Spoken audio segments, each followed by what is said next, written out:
बिस्मिल्लाहिर्रहमानिर्रहीम। अस्सलाम वालेकुम डियर स्टूडेंट्स, उम्मीद है आप सब लोग खैरियत से होंगे। तो लास्ट टाइम हमने जो फ्यूल एंड कम्बस्टन के टॉपिक्स पढ़े थे उसको हम एक दो रिवाइज़ कर लेते हैं, फिर हम नेक्स्ट पढ़ते हैं। ये कम्बस्टन क्या होती है ये सारा हम प्रीवियस लेक्चर में डिस्कस कर चुके हैं। तो जो प्रीवियस लेक्चर था उसमें हमने ये भी स्टडी किया था कि प्रॉपर्टीज़ ऑफ लिक्विड फ्यूल्स कौन कौन सी हैं, इसमें क्या होता है, डेंसिटी क्या होती है, स्पेसिफिक ग्रेविटी क्या होती है, विस्कोसिटी क्या होती है, फ्लैश पॉइंट क्या होता है, क्लाउड पॉइंट क्या होता है, पोर पॉइंट क्या होता है। ठीक है, उसके अलावा specific heat, calorific value, gross calorific, net calorific, ये सारी हम स्टडी कर चुके हैं पिछले लेक्चर में। तो आपने अगर अभी तक जो है ना इनको कोई क्वेश्चन हो, इनके बारे में कोई पूछना हो तो आप लोग मुझसे पूछ सकते हो, कोई कन्फ्यूजन हो तो आज हम स्टडी करते हैं storage of fuel oil. Fuel oil जो हम लेके आते हैं परचेज़ करके, तो उसको हम किस तरह से स्टोर करते हैं, ठीक है, उसके बारे में हम स्टडी करते हैं। It can be potentially hazardous to store furnace oil in barrels. अगर बैरल में हम फर्नेस ऑयल को स्टोर करते हैं तो ये हमारे लिए ख़तरनाक हो जाएगा, हैज़ार्डियस हो जाएगा। A better practice is to store it in cylindrical tanks, ठीक है, आइदर एबव और बिलो द ग्राउंड। अब जो इसको स्टोर करने का तरीका है वो ये है कि इनको सिलेंड्रिकल टैंक्स जो होते हैं उनमें स्टोर किया जाए। वो ग्राउंड के ऊपर भी स्टोर कर सकते हैं टैंक में, और ग्राउंड के बिलो द ग्राउंड भी हम इसको स्टोर कर सकते हैं टैंक में। Furnace oil that is delivered may contain dust, water and other contaminants. जो फर्नेस ऑयल हमारे पास आता है उसमें डस्ट हो सकती है, वाटर और अदर कंटामिनेंट्स हो सकते हैं, ठीक है। तो उसको हमने पहले जो डस्ट वगैरह है उसको रिमूव करना है। The sizing of storage tank facility is very important. और जो स्टोरेज टैंक का साइज़ है उस वो बड़ी अहमियत का हामिल है। उसको हमने स्टोर कितना बड़ा, किस साइज़ का टैंक रखना है, कितनी हमारी कैपेसिटी होगी, ये सारी चीज़ें डिज़ाइन में मेजर की जाती हैं।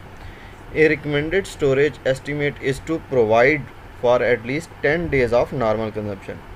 वही बात है कि अगर आप ये मतलब जितनी कंजम्पशन है, कैपेसिटी है, उस हिसाब से हम देखेंगे कि हमारे पास कम से कम 10 दिनों के लिए जो फ्यूल है वो मौजूद हो। Industrial heating fuel storage tanks are generally vertical mild steel tank, mild steel के बने होते हैं, माउंटेड एबव द ग्राउंड, ठीक है। ज़्यादातर जो होते हैं वो एबव द ग्राउंड होते हैं और माइल्ड स्टील के बने होते हैं। It is prudent for safety and environment reason to build bound walls around tanks to contain accidental स्पिलेजेस।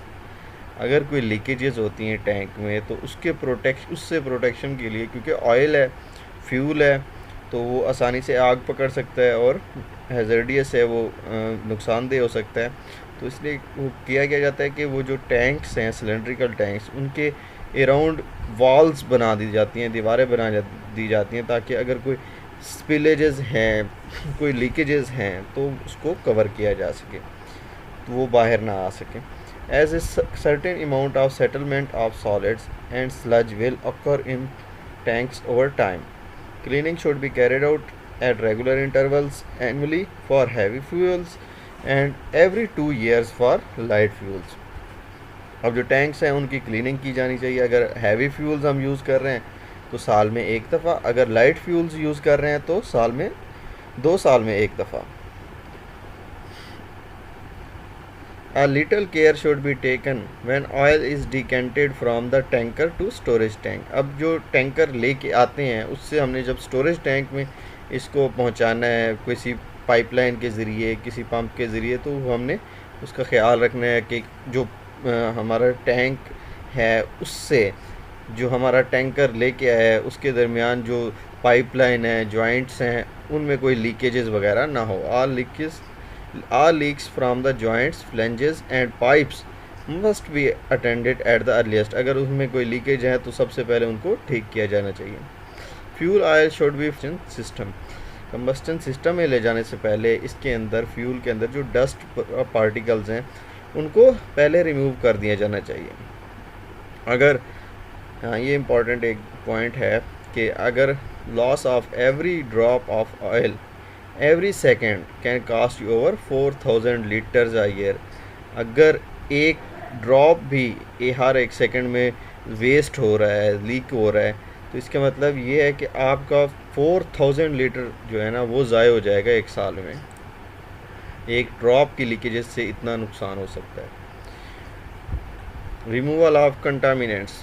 Furnace oil arrives at the factory site either in tank lorries और by road और bye rail. ठीक है, road, rail, ये मुख्तलिफ ज़राए हैं जिनकी मदद से फर्नेस ऑयल को लाया जाता है इंडस्ट्री में या फैक्ट्री में। Oil is then decanted into the main storage tank. अब जो टैंक लेके आती है, जो हमारे पास गाड़ी है या जो भी लेके आती है, तो उससे जब हम फ्यूल स्टोर करते हैं टैंक, अपने जो स्टोरेज टैंक है उसमें, तो उसके लिए हमें कुछ एहतियात करनी पड़ती हैं, कुछ प्रिवेंशन है to prevent contaminants such as rags, cotton waste, loose nuts और बोल्ट्स और स्क्रू एंटरिंग द सिस्टम और डैमेजिंग द पंप। ठीक है, कोई इस तरह की चीज़ें होंगी तो वो हमारे पंप के लिए नुकसानदेह होंगी। अगर फ्यूल के अंदर कोई रैग्स, कॉटन वेस्ट है या नट बोल्ट्स, कोई स्क्रूज़ इस तरह के मौजूद हैं, तो उससे हमने पहले रिमूव करना है।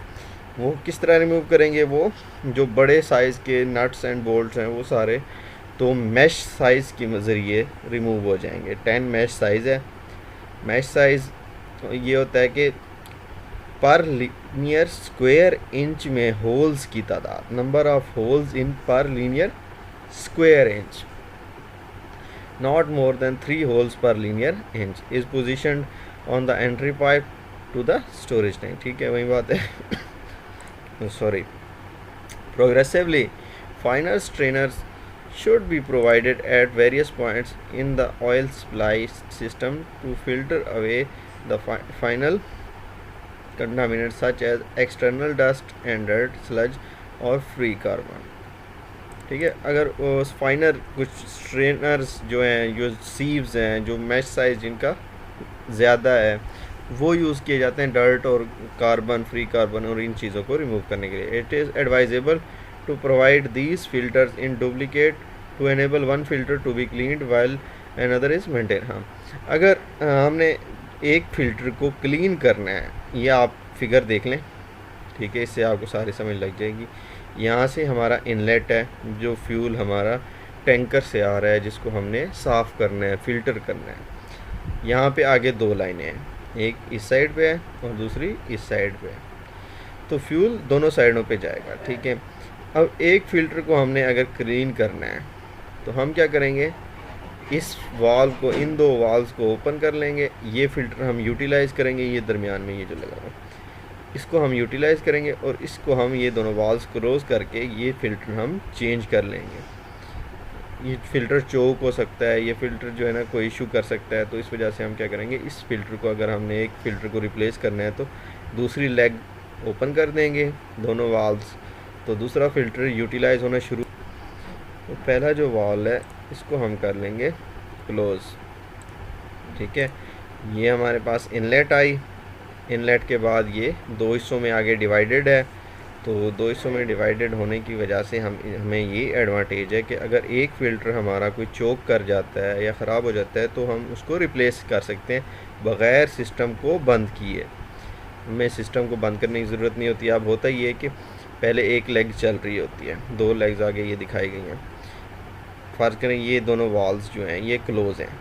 ठीक है, एक लेग चल रही है, इसका फ़िल्टर हमारा चोक हो जाता है या कोई इशू करने लग जाता है, हम दूसरे ये दोनों वाल्व्स खोल के ये फ़िल्टर यूटिलाइज़ करना स्टार्ट कर देंगे और ये दोनों वाल्व्स बंद करके इस फ़िल्टर को रिप्लेस कर लेंगे। ये आउटलेट है, तो ये इसका एडवांटेज है कि हमने इसको 2 लेग्स में यूज़ करना है। नेक्स्ट है जी pumping. Heavy fuel oils are the best pumped using PD pumps. अब जो पॉजिटिव डिस्प्लेसमेंट पंप्स हैं या पीडी पंप्स हैं, उनके ज़रिए हैवी फ्यूल्स को ट्रांसफ़र किया जाता है। ये पंप्स हमने लास्ट टाइम डिस्कस किए थे।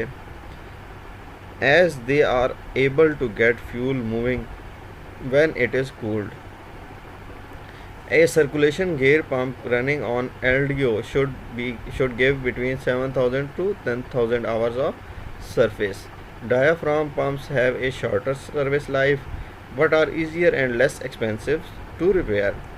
डायफ्राम वाल्व जो हैं उनकी सर्विस लाइफ कम होती है, मतलब कि वो कम अरसे तक चल सकते हैं। A centrifugal pump is not recommended because as the oil viscosity increases, the efficiency of the pump drops sharply and the horsepower required increases। ठीक है, सेंट्रीफ्यूगल पंप क्यों रिकमेंड नहीं किया जाता? क्योंकि जो सेंट्रीफ्यूगल पंप हैं, अगर ऑयल की विस्कोसिटी इंक्रीज़ होती है तो सेंट्रीफ्यूगल पंप की जो एफिशिएंसी है वो काफ़ी हद तक गिर जाती है, डिक्रीज़ हो जाती है। और एफिशिएंसी डिक्रीज़ होने का मतलब ये है कि हमें उस पंप को ज़्यादा पावर देनी पड़ती है और वो कम सर्विस देता है। Light fuels are the best pumped with centrifugal और टर्बाइन पंप्स। जो लाइट फ्यूल्स हैं उनकी विस्कोसिटी कम होती है, इस वजह से वो सेंट्रीफ्यूगल पंप के ज़रिए इजीली वो पंप किए जा सकते हैं। When higher pressure are required, piston और diaphragm pump should be use. जहाँ पे हायर प्रेशर रिक्वायर्ड है, हैवी फ्यूल्स हैं, वहाँ पे हमें जो पिस्टन या डायफ्राम पंप हैं ये एडवांटेज देते हैं। The viscosity of oil furnace and LSHS increases with decrease in temperature which makes it difficult to pump the oil. अब जो विस्कोसिटी है वो जो फर्नेस ऑयल हैं या दूसरे LSHS ऑयल्स हैं, फ्यूल्स हैं, उनकी टेम्परेचर कम होने के हिसाब से विस्कोसिटी बढ़ती है। विस्कोसिटी बढ़ने का मकसद ये है कि अब ये डिफ़िकल्ट हो गया हमें इसको पंप करना। विस्कोसिटी बढ़ती है जब भी टेम्परेचर हमारा क्या होता है, कम होता है, डिक्रीज़ करता है टेम्परेचर, विस्कोसिटी बढ़ती है। विस्कोसिटी बढ़ने की वजह से इसको पंप करना मुश्किल हो जाता है। At low ambient temperature below 25 degree centigrade furnace oil is not easily pumpable. जो फर्नेस ऑयल है वो 25 डिग्री सेंटीग्रेड से बिलो पम्पेबल नहीं होता। To circumvent this, pre heating of oil is accomplished in 2 ways. अब जो इसको प्री हीट किया जाता है फर्नेस ऑयल को ताकि ये इजीली पंप हो सके, पंप में ले जाने से पहले उसको हीट किया जाता है। अब उसके 2 तरीके हैं। पंप में पहले हीट कर दें प्री हीटर लगा के, ठीक है, पंप से पहले एक प्री हीटर लगाओ जिसके ज़रिए वो हीट करके फिर पंप में जा रहा हो, या पूरे टैंक को जो हम है ना हीट करें।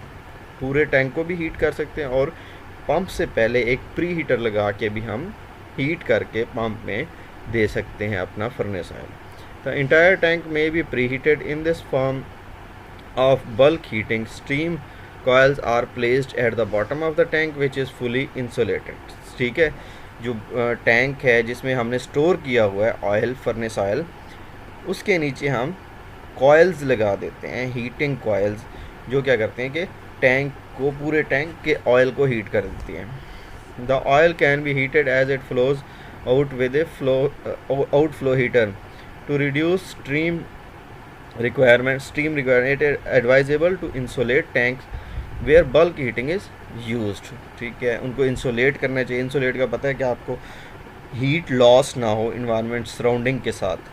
जब सराउंडिंग के साथ हीट लॉस ना हो तो वो इंसुलेटेड सिस्टम होता है। तो हमने क्या करना है, हीट लॉस को बचने के लिए उसको हमने इंसुलेट कर लेना है टैंक को। बल्क हीटिंग में be necessary if flow rates are high enough to make outflow heaters of adequate capacity impractical, or when a fuel such as low sulfur heavy stock, वहीं LSHS जो है is used। In the case of outflow heating, only the oil which leaves the tank is heated to the pump temperature। Outflow heater is essentially a heat exchanger with steam or electricity or heating medium। जो outflow heater होता है उसमें heat exchanger जो है वो एक लाजमी जुज़्व होता है जिसमें इलेक्ट्रिसिटी के ज़रिए या दूसरे हीटिंग मीडियम के ज़रिए हीट करता है ऑयल को। ठीक है, नेक्स्ट है जी temperature control. Thermostatic temperature control of the oil is necessary to prevent over heating especially when oil flow is reduced और stopped. This is particularly important for electric heaters since oil may get carbonized when there is no flow and the heater is on। Thermostat should be provided at the region where the oil flows freely into the suction pipe। The temperature at which the oil can be readily pumped depends on the grade of the oil being handled। Oil should never be stored at a temperature above that necessary for pumping, as this leads to higher energy consumption. अब मसला ये है कि जब heat किया जाता है oil को तो वो ओवर हीट हो सकता है, ठीक है। ओवर हीट से बचने के लिए हमने थर्मोस्टेट लगाना होता है ताकि हम जो हीट है, जो टेम्परेचर है, उसको कंट्रोल कर सकें या स्टॉप कर सकें। अगर वो ज़्यादा हीट ओवर हीट हो गया तो फिर भी हमारे लिए इशू है। This is particular important for electric heater, ठीक है। अगर हीटर ऑन होगा, जो दूसरे हीटर हैं इलेक्ट्रिक हीटर्स, हीटर ऑन होगा तो वो कंटिन्यूसली हीट करता रहेगा, जिसकी वजह से ओवर हीटिंग हो जाएगी। तो ओवर हीटिंग से वही वो कह रहे हैं कि थर्मोस्टेट हमें लगाना पड़ेगा ताकि हमारा जो ओवर हीट है वो ना हो। जो टेम्परेचर, जिस टेम्परेचर पे हमने पंप करना है, वो टेम्परेचर डिपेंड करता है कि ऑयल जो है उसका ग्रेड क्या है, कौन सी टाइप का ऑयल हम यूज़ कर रहे हैं। Oil should never be stored. अच्छा, वो जो ऑयल है उसको हमने हाई एनर्जी पे भी स्टोर नहीं करना। जितना हमें पंपिंग के लिए रिक्वायर है सिर्फ उस टेम्परेचर पर हमने उसको हीट करना है, उससे ज़्यादा हमने उसको हीट नहीं करना। तो उससे ज़्यादा हीट करेंगे तो हमारे लिए नुकसानदेह है, ठीक है। एक तो हमारा इक्विपमेंट पे कोई इफ़ेक्ट हो सकता है, उसके अलावा जो हम हीट ज़ाय कर रहे हैं, मतलब कि उसको हीट ज़्यादा दे रहे हैं, वो हमें उतनी रिक्वायर्ड नहीं है, तो वो हीट वेस्ट हो गई, हमारी एनर्जी वेस्ट हो गई। तो उसको हमने सेव करना है, ठीक है। उसको सेव करने के लिए हमने थर्मोस्टेट का इस्तेमाल करना है। तो ये सारी चीज़ ये बताई गई है, ठीक है जी। Thank you for watching. इसमें से कोई क्वेश्चन हो तो आप लोग मुझसे पूछ सकते हैं। अल्लाह हाफिज़।